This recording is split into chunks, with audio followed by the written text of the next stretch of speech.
it seemed like there was a tidal wave of returns. It seemed like the bubble was back with stocks like Tesla, Nvidia. I mean, gosh, Intel had a killer month, Doogles. If Intel's doing well, imagine like what real stocks do.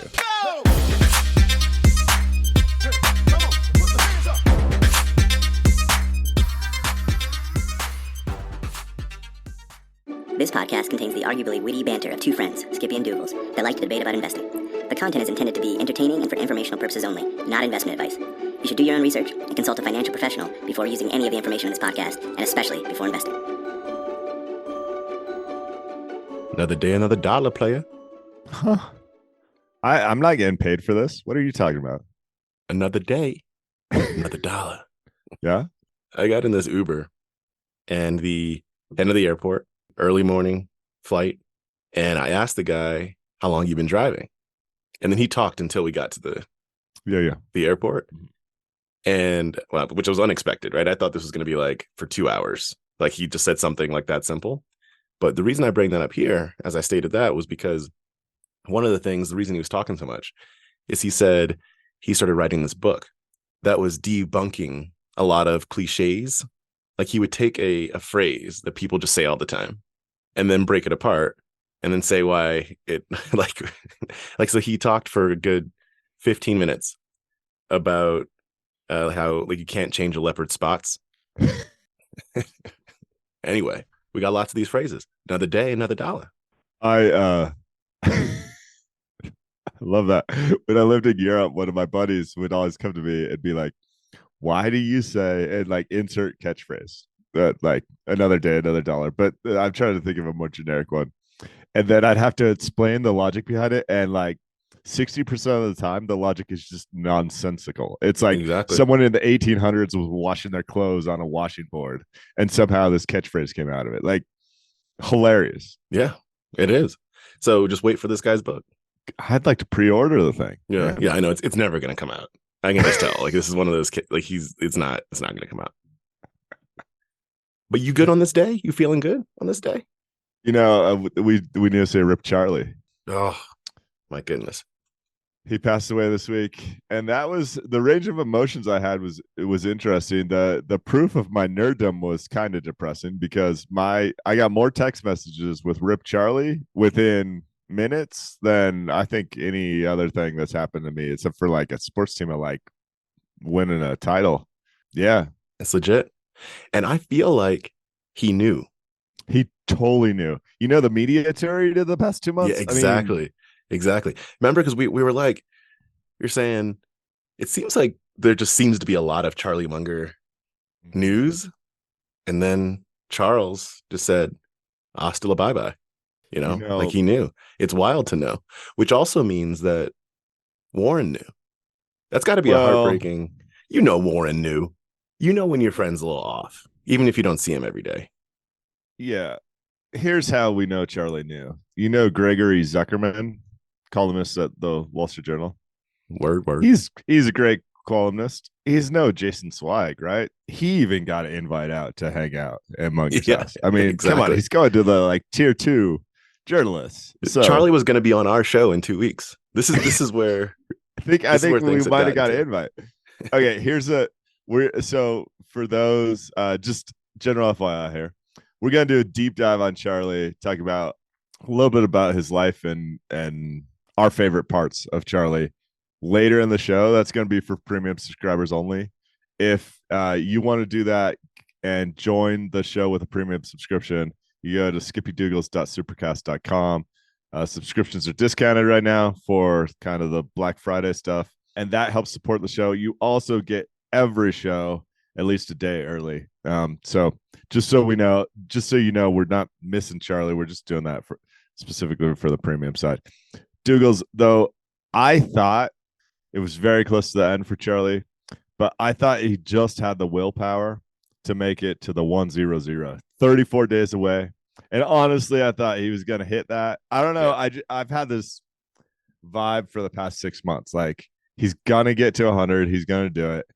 And then time is short after that, but he didn't quite make it. Yeah, he may have also thought he was going to get there. I don't think he knew he was going to die on Tuesday necessarily, right? But because they had a black tie event was prepared for his birthday. Which you never, I mean, that could go either way, but I think he thought he was going to get to 100 too. So close. Even Kissinger got to 100. Kissinger threw up the bird to Charlie on his way out. It's like, come on, Kissinger. Come on. We're not talking Kissinger on this pod. All right. Yeah. Okay. That's fair enough. That's fair enough.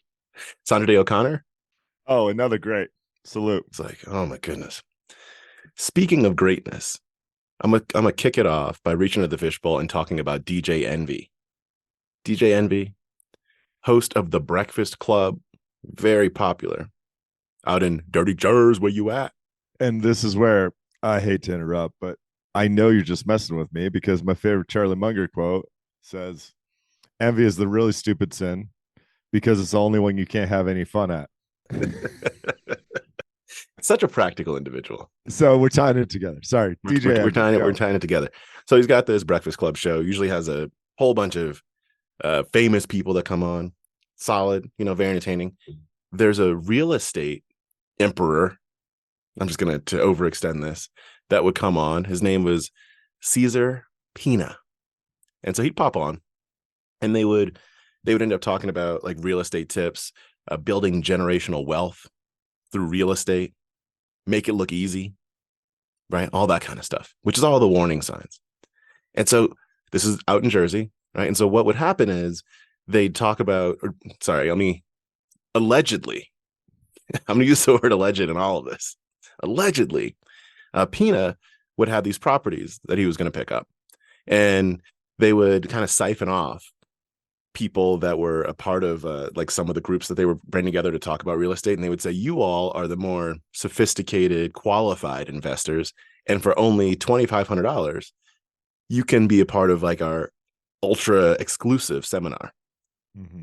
And with this group, they'd say something like, I'm about to pick up this spot over in Patterson. You could invest with me, and I'm going to give you a 30 to 35% return in the next 5 months. Easy peasy, lemon squeezy. You want in. And people, according to what they were saying, it's all in the hindsights, but people, according to what they were saying in this piece, is they were saying, because DJ Envy is involved, I'll invest in DJ Envy. Yeah. By the way, this is in New York Magazine. The Radio Host and the Real Estate Scam is the title of it. Meant to say that at the beginning, by Matt Stitch. So people were saying I was invested in Envy. There was one quote in there where a dude, they gave $100,000 for for one of these properties. He said he went to his brother and said, do you want in? And his brother goes, sounds like you about to get scammed. And he said, nah, DJ Envy's up in this. Like it can't, it can't be a scam. So anyway, there's a lot of trust that's built with celebrities, as we've talked about before. These like celebrities and gurus and all that kind of stuff, they build a lot of trust in people. I can't say in fully blind faith, but it's closer to blind faith than not. We'll end up trusting them. And this is one of those situations that came about. And so I'll give you like one more specific example. So there's this building on Park Avenue in Patterson, New Jersey. It was an unrenovated, empty rental unit that was above a closed laundromat. Pino went out and told investors, I need money. I'm a buy it. I'm a flip it, give you 30 to 35%, as I mentioned, in the next few months, and got over $3 million that people gave to him. And then payday comes and nobody's phone is ringing. So in this case, for that guy I was talking to you about, that his brother was like, you probably fitting to get scammed. He put in his $100,000, and then he's like, Pina, where's the money at? Pina shows up with a check for $100,000 and said, I know this isn't the return, but that I promised you, but here's your money back, right? Yeah. Like that's good faith. That check bounced, right? That check bounced. So then a little bit later, he comes back and he goes, well, here's 30 grand. Like I'm trying to make you whole. Here's 30 grand. The guy's like, I still have, there's a lot more money, right, that I'm missing here. Then he shows back up with a couple like diamond studded necklaces. Like this is just to I'm his sorry to laugh, but no, but it's just like to his alleged credit. I'm just throw the word alleged randomly in here in my sentences. To his alleged credit, at least I guess he was trying, but effectively this was just a Ponzi scheme where it's allegedly, this seems like it was a Ponzi scheme. where he was taking money from some folks, not doing renovations, it seems, and then just getting money from other people and paying back the last people. Like that's what it seems like he ended up doing. And it's so messed up. There are dozens of people that came forward and said that their life savings are gone. And when I read that sentence, I was like, ugh. I mean, it's one thing if you're trying to fix your pool and you end up zelling Miss Patty Mayonnaise No, at that's about the gmail.com. same. I mean, that's about the same. It's, yeah. I'm just so frustrated with people talking about generational wealth and either doing it via Ponzi schemes or massive debt. People claiming that there's no risk to investing. People stating unrealistic return. I mean, are you kidding me? 30% in 5 months is like you're just the only way to do 30% in 5 months consistently is to go rob people. Yeah. Yeah. I mean, that's we have, I mean, it has been shown time and time again that is very accurate. Like when we talk about generational wealth, we discussed trying to help out my cousin, right, in that world and teach him the ways. And so I built this model for him that goes from now until 60 years from now. Yep. And like monthly, the amount to give away, like what, and it never happens according to the model, but it's to show, Yeah. like when you get a raise, you take half of that and then Yep. you put that back in, right? 60 years. These people's models is 2 columns now and 6 months from now. Yeah, it's not even a full year. Yeah. Like that's not the way it works. And to be clear, we're not laughing at the people because they got scammed. It's just that this is the scenarios that we see we see repeat themselves so often are just like human nature. It's maddening. Human nature. Yeah, so I don't even want to ask. I didn't make it all the way through this article. Was there like paperwork? I mean, is this literally people handing cash back and forth, or were there investor documents in a way? That's a good question. I don't know if there were investor documents, but it wasn't. It was there are accounts of wire fraud that are being brought against him. So at least it was tracked, if not documents. It didn't sound like documents though, because it sounded like I'm calling you on the phone to see where my money is, not anything more every formal. red flag in the book. Yeah, that's what it seems like. And so far, it seems like Pina is the one that's in trouble, but DJ Envy seems like he's keeping his hands somewhat clean. And there was one person that came in because DJ Envy's like, I have hosts or guests on my show. I got guests on my show. Like guests say things. Yeah. And somebody came out and said, when DJ Envy was promoting something of mine, I gave him $550,000. He's been talking to this dude for 3 years, bringing him on the show. I don't know that he took money, but it would be hard pressed to understand that if he didn't. Anyway, I don't know. And I'm not a lawyer. I'm not throwing any sort of accusations anywhere. It's just messed up, right? And folks need to be more careful when they are using their voice, which is powerful, to promote things. Yep. PSA. Just a PSA. PSA. Speaking of power, we had some powerful returns in November, Doogles. I hate to do the month-by-month breakdown. I never do the daily stuff, but it seemed like there was a tidal wave of returns. It seemed like the bubble was back with stocks like Tesla, Nvidia. I mean, gosh, Intel had a killer month, Doogles. If Intel's doing well, imagine like what real stocks do. Wow. That's a sign of the bubble. Yeah, right? November of 2023 is the 18th best month in terms of total return since 1950. Is that crazy? To be clear, there are 12 months every year. No, I mean, just to keep it simple. So over 70 years, it's like 800 months. Yeah, we're at number 18. That's my point. This was a banner month, man. It's wild. It's wild. Kind of insane. Now, and keep going. No, keep going. Preach. So the top performing months ever in that 70 plus year range, October 1974, where the S&P was up 16.3%. Yep. But this chart I'm looking at breaks down all the best months. They're pretty much scattered throughout, and then it tries to give you some idea of what happened to returns after that month.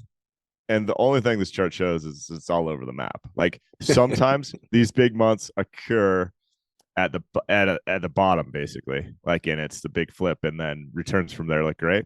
Sometimes they occur at the top, returns from there flip negative. So this doesn't mean anything. Like it's not really a meaningful point other than, wow, that was crazy. Lots of people made lots of money, invested in stocks. This is a reason why you don't want to get scared. Go sit in cash, because I mean, I always have an example of that, but my latest example is someone who got scared in like 2020. Has been in cash ever since. Yeah. Can you imagine how much money you lost in the past 3 years? Because months like November of 2023 happened where you have 9% more money than you used to have for doing nothing. Kathy Wood in the month of November was up 30 something percent. I'm sorry, I shouldn't say Kathy Wood as a human. ARK, the flagship ARKK, her flagship fund, was up 30 something percent in November, which I checked brings her back to even with the S&P 500 over the lifetime of that fund. And that's what's I don't want to spend time on Kathy or even the type of stuff, but it was the riskier, less profitable, bubbly stocks that seemed to lead their way out of this rally. So the speculative nature of people's checkbooks has reappeared briefly. I don't know if it'll be here for a long time or not, but yeah, QQQ had a huge month. ARK had a huge month. I think Twilio had a huge month. Like, it's that sort of stuff. No, I mean, I feel like you can't just sneak the shade in at the end. I just threw a little sprinkle. No, I just sprinkled a little shade in there. Well deserved. It's well deserved. It's kind of it's a weird time, right? Because I mean, we don't need to talk about all the pessimism, pessimistic narrative that we talked about before. We don't have to get way into that, but it's interesting because of the amount of positive energy that's also coming up right now because of beliefs of what's happening at the cooling economy and therefore what the Fed's going to do. So there is renewed investor interest in a whole bunch of stuff. I think people are looking for excuses to invest right now. We're still in that world, is what I'm saying. Well, let's talk about the Fed briefly. Remember in like February, March of this year, the consensus on the street was that the Fed was going to start cutting rates, and we were like, whoa, inflation's so crazy, like it makes this no doesn't sense. make any sense, right? Yeah. And by July, it was pretty dang obvious that we were right, that there's no chance that rates were going to get cut in 2023. Well, it's just shifted maybe 3 to 6 months. The consensus expectations are still that the Fed's going to cut rates early next year. Like, when did this mindset change where all investors just seem to sit around waiting for the Fed to bail them out? Like, why would you expect that? I don't understand. Because that would stimulate the economy, but it would probably stimulate the economy in a negative way. I'm not ready for rate. I would probably be in the camp, if I had to pick, of still encouraging rates to go up rather than cut them. I don't mean this to sound as shade throwing as it potentially might, but there was this study that came out recently that was looking at the relationship between, I'll say, like, unfounded optimism and mental cognition. Yeah. I'll let you guess what the relationship. just fill me in so I make sure my guess is right. Yeah, exactly. So the correlation that they found was that people that had optimism that was fairly unrealistic optimism, or like, think about like blind faith. Yeah. Even what we were just talking about, right, with the real estate scam, like that generally that came with lower mental cognitive capabilities. And the way that they defined that it's not saying it was stupider people. Like, it's not saying that. It meant like fully, like they looked at things like memory as well as things like your mental bandwidth at the time. Just generally speaking, when you have optimism that is either unfounded or blind, that it came with the inability at that moment in time for your brain to be at full capacity. Mm-hmm. That makes me sad, because there's the joke about the doomsday sayer sounding smarter than Yeah. the realistic optimist. But in this case, you're not saying necessarily the realistic optimist. You're saying the blind faith optimist. Yeah. Exactly. And both sides are bad, I think. Like extremes in general, right? Are just usually more dangerous. So that's November, let's take it into Santa Claus. Santa Claus rally, baby. Might as well. I'm putting it all on black. At this point, let's finish off the year on a high note. Might as well. Like what the heck? Might as well. I completely agree. We don't talk politics much on the show because the jokes of our political leaders and their challenges would just never end, Doogles. But when the president comes into our wheelhouse and talks about inflation, we just got to mention it. Oh, here's the tweet. Joseph Biden. Hold up. This was straight up Joseph Robinette Biden. There are times where the man's middle name needs to come into play, and this is one of them. Go ahead. Let me be clear to any corporation that hasn't brought their prices back down, even as inflation has come down. It's time to stop price gouging. Give American consumers a break. Sigh. Except the sigh was from you. The sigh was not. So you sent this over to me. I took a look and I was like, oh, this is one of those like imitation accounts. So I clicked through. I clicked through. I was like, it's got this imitation account has 37 million followers. That's interesting. Like it must. And then I kept going down. I was like, this looks fairly real. Like the other tweets seem fairly real. He didn't write the tweet. Someone in his campaign wrote the tweet. Oh, I'm sure it's if he wrote the tweet, there would have been something misspelled or something. I mean, come on. The whole thing was misspelled. You think he could use a cell phone? Sorry, I'm not. Okay, now we're going a little too far. So I'm sure it's just a talking point, basically building consensus around give the American consumers a break because their political polling says that's what people want to hear. But the obvious miss of not understanding that when inflation is low, prices, if inflation is positive at all, that means prices are going up. Typically, they're just going up very slightly, around 2% a year.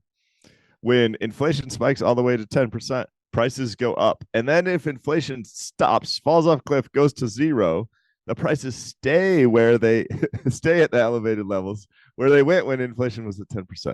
This appears to be, we talked about it on the show in the past, that maybe your average American consumer doesn't understand this. If your average president, your average Joe, as it were. Okay. So the average Joe does not understand this. Why is it so hard? I'm not a political strategist, and we're not here to talk politics. However, if the number one item that is holding down your poll results is your understanding and ability to impact the economy, stop tweeting things that show that you obviously don't understand or know how to impact the economy. That's it. It's a stop doing list. I'm not telling you what to do. Yeah, it's just a stop doing list. I mean, I don't have anything of value to say. I hope this comes from a place of good intent, but I'm sure it does. It just wasn't executed perfectly. And yeah, it's like I should not be talking about politics because I'm not very smart on the political front. He's clearly not very smart when it comes to well, no, that's not even true. We can move on. We can move on. All right. There's a Ben Carlson piece. So Wealth of Common Sense is Ben Carlson's blog. He had this blog post called How the Market Shapes Your Portfolio. And this is a topic that you often talk about, how when you're born and then when you come of age or graduate from high school or college, enter the work market, that year and the state of the economy, the stock market, real estate, etc. at that time dictates a lot of things. That's what this is about. I'm going to hit on 2 points from it that I found to be most interesting. One is, and this is, he's pulling this from The Economist, what I'm about to say here. They looked at using Vanguard data when someone opened their account, their brokerage account, and the percent of equity allocation that they had in that account. So for example, if you opened your account in 1990, they looked at all the people as a cohort that opened their brokerage account in 1990 and looked at the percent of their Vanguard account that was in stocks, invested in stocks now. That's the way they looked at him. And so what you can see here is that, for example, if the people that opened their brokerage account in the late 90s, 87% in stocks, because according to this, it's saying that when they opened their account, it was boom times. If you open it in the boom times, that means you're going to think it's going to be boom times all the time. Yeah. And so If say you open your account typically between, 18 and 25, right? So you're coming of age with like the Yahoos of the world, like truly boom time tech bubble. Okay, you mean the tech company, Yahoo, not like Yahoo's. Yeah. Okay. Like when Yahoo used to be cool. Remember that, Doogles? Yep, I do. Yeah. And then if you look in like the between 2000 and 2010, those folks are closer to like 70% in equities, because equities weren't boom time then. So similar, people that opened their account in 2020, right? They had that. People that opened their account last year, more similar to in the early 2000s. So it's interesting, right, to see that, because you could, when asked, you could intuitively think, if you opened your account in 99, your memory could be such that you invested a whole bunch of internet stocks and then you experienced the crash. And so you could be someone that would have lower amounts, but that's not what turned out to be the case. It's like more than interesting. You didn't talk about the folks that opened their account in the 80s who hold only like 65% equities. Well, they opened their account at the perfect time for a bull run in bonds. So they're naturally going to be more inclined to remember the great returns for bonds.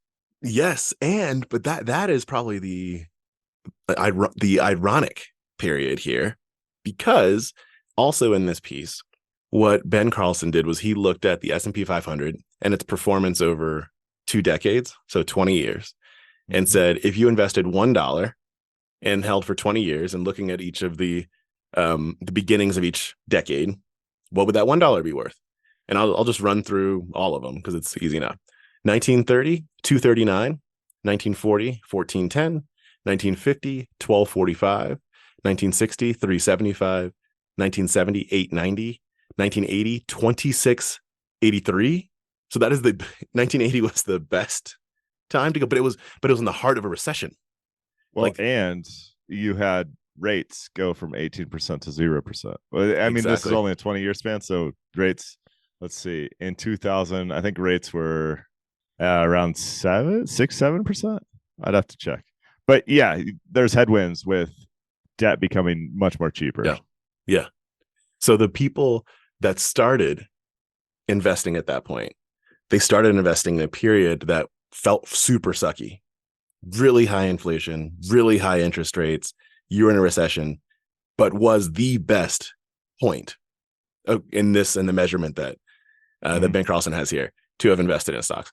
So yeah, I think it's a point that's worth consideration, and it's why personally I believe that looking at the history of markets and understanding market cycles is important. Everything is a cycle. I'm not going to use the MR terminology here, but everything's a cycle. This is why, one of many reasons, there's like 100 more, why there's no investment strategy that works for everyone. Yeah. Maybe 15, 20 years ago, I thought there was. And I thought if I cracked the right investment strategy for me and my back test showed that it was the best way to make money, that everyone else would easily see that same logic and want to invest like I invest. Absolutely not. There are so many factors. Yeah. Your personal financial situation, the economy during your coming of age years, like yep, your risk tolerance, 1,000 other things. So you have to come to the other investors' way of thinking, and then if you're trying to support their investment growth, and then trying to support a strategy that they can stick with that is sound, that's the best returns they can make. Everyone has their own cap on the best possible returns that they can do. Yeah. Truth. I like this data. Can I reach into the fishbowl and talk sports? Oh boy, can you? So we love Howard Marks on the show. Doogles, I'm going to do some first level and hopefully some second level thinking. Mark Cuban recently sold a majority stake in the Dallas Mavericks that valued the franchise at $3.5 billion. Mark Cuban bought the Dallas Mavericks for $285 million about 20 years ago because he sold a overpriced bubbly asset. This is from memory, called broadcast.com, correct? Is that right, Doogles? Yeah, something. I think that's right. Yeah, I think that's Something right. similar. And it was like one of the first attempts that he's had lots of businesses through the years, but one of the first attempts to kind of do online streaming. But this is like late 90s, early 2000s. Like it wasn't, the technology just wasn't there yet. It was maybe an attempt at YouTube before YouTube, and it fizzled out pretty quickly. So he has a good track record. All I'm trying to say here is of selling a bubbly asset near the top of the bubble and then reinvesting. Like he's done that pretty well 2 or 3 times in his life. I think my question for you is if sports franchises might be a bubbly asset right now. They have been going up pretty aggressively over the last few years. We've commented on that a few times. Bubbly is hard because what's interesting about sports franchises is the nature of the rationale for people's purchases. That it's oftentimes not necessarily an investment, but it's like a symbol, a status symbol, as it were, or something around legacy. And so people may do whatever they can for the value of that to not go down. Yes. So this is where I teased Howard Marks, because I think first level thinking it goes like this. It goes, for the past 30 years in the cable universe, broadcast cable, what happened is ESPN, TNT, and all those were in the core bundle. People paid 60 to $100 a month, and ESPN got as much as $10 a month from that, even if the person wasn't a sports fan. So ESPN got all this additional money that they could spend on sports rights. They did that. TV context ruled the world. That drove franchise values to insane places. That is slowly starting to explode. ESPN is expecting revenues to decline significantly in coming years because they don't get the passive income from people that aren't sports fans. So that says sports franchises are in a bubble. But the second level thinking is, like, let's talk NFL for a second. There's 32 premier franchises in the world. And when the Broncos go for sale, the Walmart family heirs buy the thing for $4.5 billion as more as a status symbol than anything else, by my way of thinking. And then they see what like Kroenke did with the Los Angeles Rams. Not only did he just win the Super Bowl, but he's a real estate developer. He spends whatever $5 billion on a whole industrial investment that he thinks makes returns on the real estate side with the NFL franchise as the core tenet to that.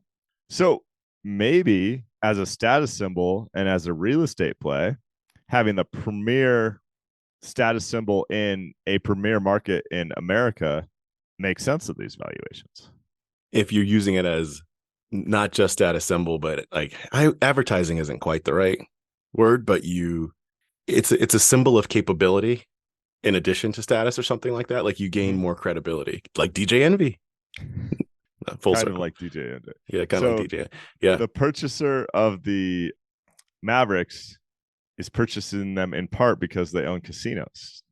Oh. And I'm sure there will be a real estate play. It's already speculated where there will be casinos attached to maybe a new stadium or a new development. I mean, maybe that makes sense in a way where the revenue stream is diversified away from TV rights, which I think are likely headed down. Yeah. Yeah. Maybe to go back to your question, bubble, yes. Going to burst? I don't know.